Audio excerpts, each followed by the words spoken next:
Welcome back to All Things Creepy. I'm your host, Micah James, and this is the last episode before the official day of Halloween. So I wanted to read some stories that are Halloween related. As usual with these kinds of episodes, I will be linking the stories in the show notes. All of the ones that I'm reading are from scaryforkids.com in case you want to read more stories on that website. Anyways, with all that rambling out of the way, let's read some of these stories.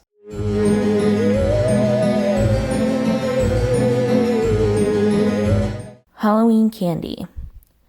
Last Halloween, I was waiting at my front door giving out Halloween candy to trick-or-treaters all evening.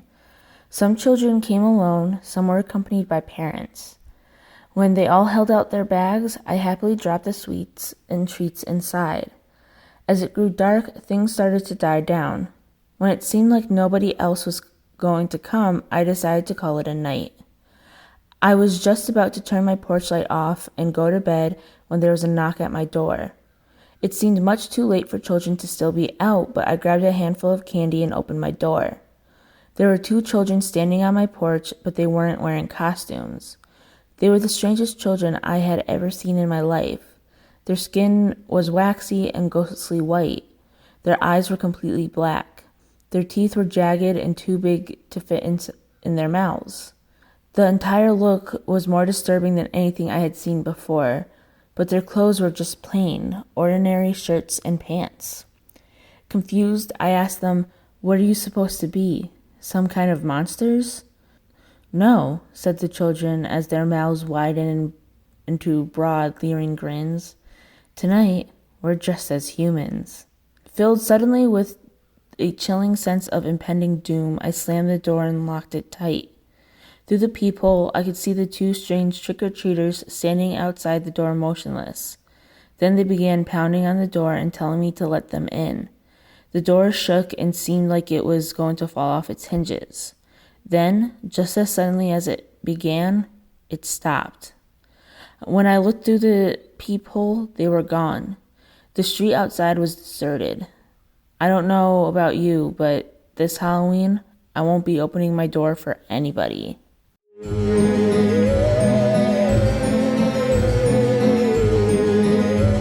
Halloween Tales.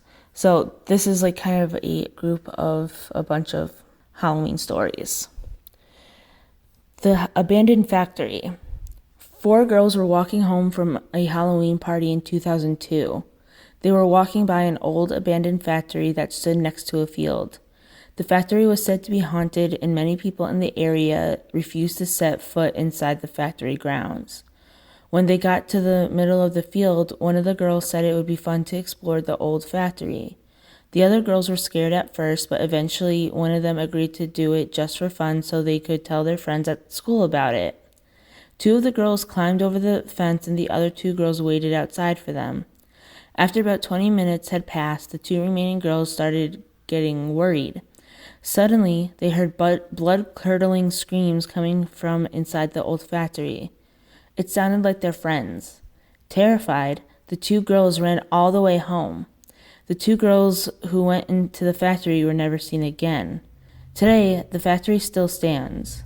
They say that if you dare to enter the grounds on Halloween night, then you too will vanish, never to be seen again.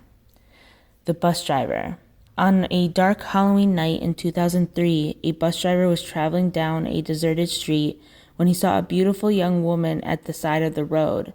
He halted the bus and she climbed on board.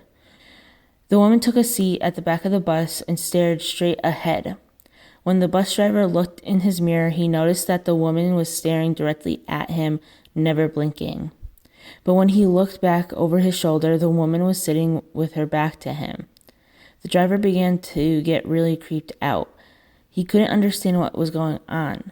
Then he came to the end of his route. It was the last stop, and he pulled over and opened the doors of the bus. The woman did not get out. She just sat there motionless with her back to him. The driver walked towards the back of the bus and saw the woman was covering her face with her hands. He tried talking to her, but she wouldn't answer. He took hold of her arms and tried to make her show her face. The woman refused and struggled out of his grip. Finally she spoke. "You will not like to see me."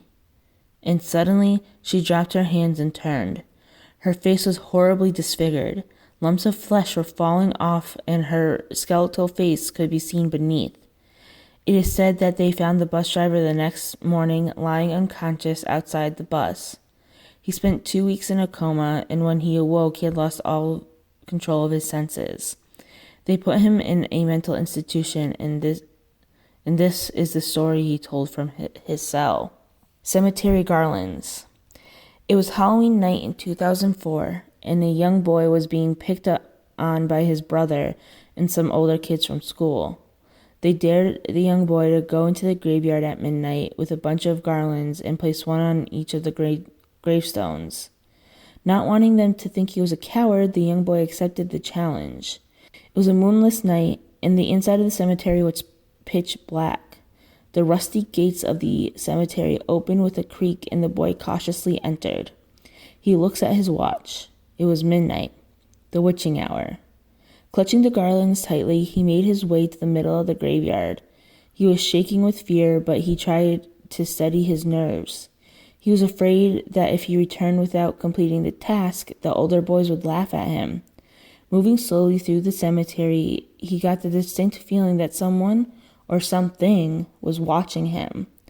Finally, he managed to place each garland on a gravestone, and his task was complete. "Well, that's all of them," he whispered to himself. Just then, he felt a cold hand on his shoulder as a voice hissed, "You forgot mine." The Black Diamonds. One Halloween night in 2005, a 16-year-old girl named May and her friends Irene, Kate, and Leslie were driving to a Halloween party outside of town. So, of course, they took the freeway. The car was slowing down like it was running out of gas, but the meter said it was full. May and Leslie went to check out the engine. When they opened the hood, there was a hand. A lone, bare hand. They were so frightened they couldn't scream. Leslie reached out to touch it, and it moved. It was this time they both screamed, and Irene and Kate ran out the car screaming. They said there was a man with his flesh torn and missing a hand in the back seat. The girls ran, and the car was chasing them slowly. May called her parents, and Irene called 911 on their cellular phones as they ran. But when the cops and May's parents came, all 4 girls were soaking in blood, not their own blood. The cops found a black gemstone unidentified in the driver's seat, covered with blood. The girls went ahead to the party. The address was just a vacant lot, but in the vacant lot were many bloody black unidentified gemstones. Man in the Mask. On Halloween in 2006, my family went to the city because my mom had bought a car and she needed to make a car payment to the dealer. We decided to take my little sister and her friend trick-or-treating out there. My mom made her payment and my sister and her friend were trick-or-treating. It was getting late, so we decided that was enough. We had a long drive back home. We ate at a fast food burger joint and began the long drive home. When we were on the freeway, a car was driving right next to us and the driver was wearing a mask, staring right at us. Everybody started to get scared. He was keeping up with us and had his head turned sideways, staring for about 10 minutes. Then he just turned and looked ahead and drove past us. A year later, in 2007, I was driving home one night. Again, it was Halloween. I was with my little brother, whom I took trick-or-treating. We stopped to get something to eat, and we were on a freeway with lots of other cars. One happened to pull beside us while we were going about 60 miles per hour. It was a guy in a ski mask. He just stared at us for 10 minutes without even turning his head, and we were going fast, too. Finally, he turned his head and sped up past us to the next victim. Mass murder. On Halloween night in 2008, there was a mass murder. The police were called and 2 homicide detectives went to investigate the horrible crime. Trying not to tread on the bodies, the police took pictures of each one. One policeman saw something on the opposite wall and he couldn't read it. He walks over to it and sees what looked like the numbers 7734 written in blood. When taking pictures of this, he turned his digital camera upside down and showed it to his partner. When he pointed with the hand that the camera was in, he accidentally took a picture of the numbers upside down.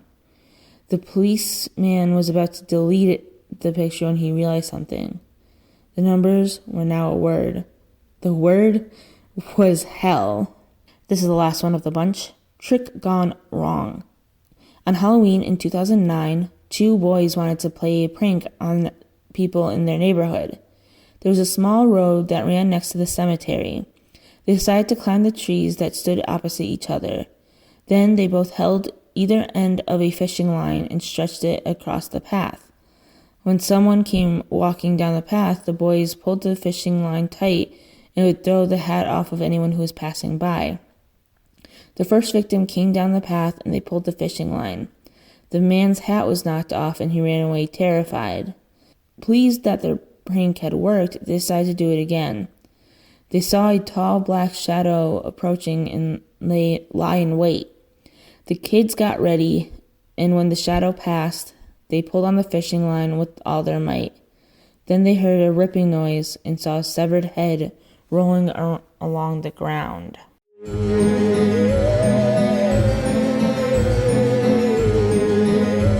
All right, so this is the last story of this episode, and it is called The Leg. According to legend, every Halloween, a strange, grotesque old lady roams the streets, preying on children who are trick-or-treating alone. Some call her the Leg Woman, and others refer to her as the Legmonger. One boy was on his own when he heard a rustling in the bushes next to him. An old woman with stringy black hair and a hideous wrinkled face emerged from the undergrowth. The boy was startled to see she was holding a severed leg in her hands and waving it in his face. "Do you want a leg?" she cried. "Do you want a leg?" The boy assumed it was just a Halloween prop, but the woman was so disturbing that he began backing away from her. She persisted, asking him over and over if he wanted a leg. Finally, the boy said, "No, I don't want a leg." A group of adults and children who were nearby heard the horrible scream ringing out in the darkened street. They rushed around the corner and got the shock of their lives when they discovered a boy lying on the ground in a pool of blood. His right leg had been completely ripped off the hip. If you meet a leg woman on Halloween night, be careful. She will come up to you and ask, "Do you want a leg?" If you answer no, she will tear off your leg and disappear. If you answer yes, she'll grab you and try to attach the severed leg she's carrying to your body. The correct answer is, "I want both my legs."